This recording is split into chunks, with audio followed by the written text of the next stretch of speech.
démonstration. Mais tout d'abord, commençons par un premier sketch intitulé « Nos héros canadiens de la Première et Deuxième Guerre mondiale ayant reçu la croix de Victoria ».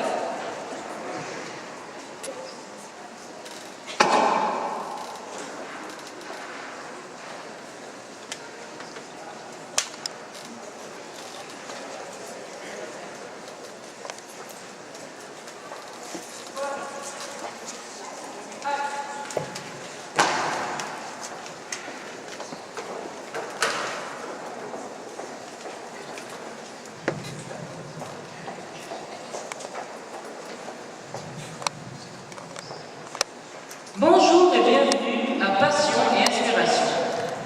L'émission en reçoit des gens qui sont une source d'inspiration pour chacun de nous. Aujourd'hui, nous recevons des gens s'étant distingués dans leur carrière militaire. On pourrait les qualifier de véritables héros. Ils ont accompli des choses que peu de gens ont le courage de faire. Sans plus tarder, veuillez applaudir nos invités. William Bishop, un célèbre aviateur canadien, et Léo Major, un extraordinaire soldat ayant servi durant la Deuxième Guerre mondiale.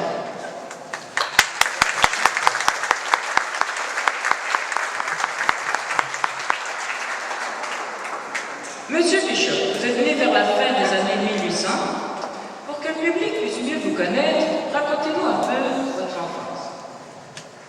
Donc, à l'école, durant mon enfance, j'ai acquis une réputation de batailleur parce que je me défendais moi et mes collègues de nos divers intimidateurs. Sinon, académiquement, mes notes laissaient un peu à désirer.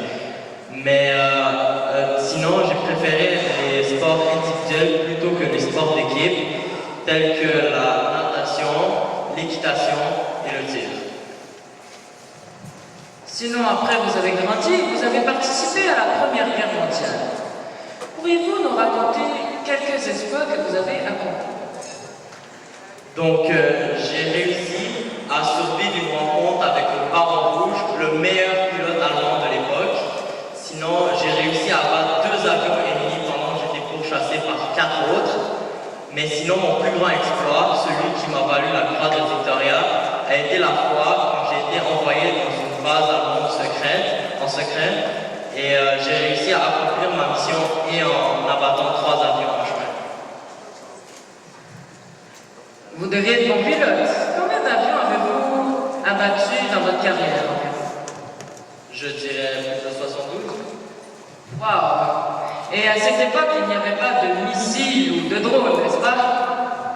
Non, en effet, il y avait une mitraillette sur le cockpit, donc on devait tirer et piloter en même temps. Tout cela est très intéressant. Maintenant, entretenons-nous avec Léo Major, que l'on surnomme le Rambo québécois. Je vous poserai la même question qu'à William Bishop pour que le public puisse mieux vous connaître. Racontez-nous brièvement votre enfance. Alors pour moi, je suis né en 1920 au Massachusetts. En fait, j'ai grandi à Montréal. Mon père me traitait de peureux, paresseux, vous pouvez tous les sortir. Donc, voilà. Je ne crois pas qu'il aurait dit la même chose s'il avait su tous les exploits que vous allez accomplir. On n'a qu'à regarder en Allemagne.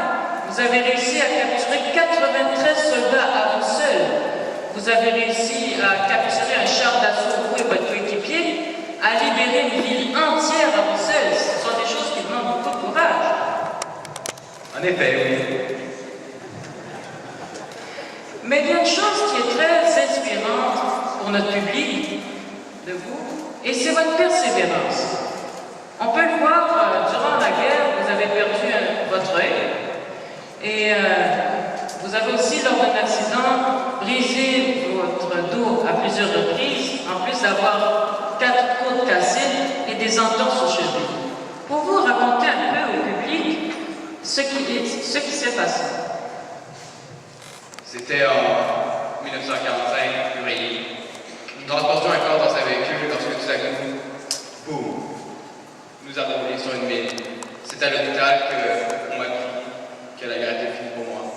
Mais vous ne pouvez pas vous en intéresser, évidemment. Alors, une semaine plus tard, à la première occasion, j'ai pris une jeep que, évidemment, j'ai volée. Et j'allais me réfugier chez une famille rwandaise. Un mois après, j'étais de retour au front avec une unité. Très intéressant. Vous deux, vous avez accompli des exploits qui vous a valu la croix de Victoria. Pour vous expliquer un peu au public, quelle est cette distinction? Donc la croix de Victoria est la plus haute distinction qu'on peut avoir dans l'armée canadienne. Elle est décernée pour un acte de bravoure remarquable et pour avoir servi d'avoir bien accompli son devoir en présence de l'ennemi. Très intéressant. Merci d'être passé à l'émission et merci pour vos services rendus à notre pays.